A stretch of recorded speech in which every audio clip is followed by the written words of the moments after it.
இன்றைக்கி பிரம்ம முகூர்த்த பூஜையோட 9வது நாளுங்க. ஃபஸ்ட்டு டே ஒரு செகண்ட் டே மட்டும்தான் கொஞ்சம் கஷ்டமாக இருந்தது. அதுக்கப்புறம் தானாகவே முழிப்பு வர ஆரம்பிச்சிடுச்சுங்க.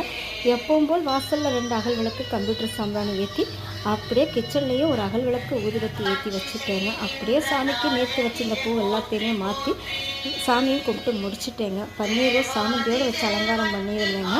விளக்கேற்றி கற்பூர ஆரத்தியும் காட்டிட்டேன். தீப தூப ஆராதனை எல்லாமே காட்டிட்டேங்க.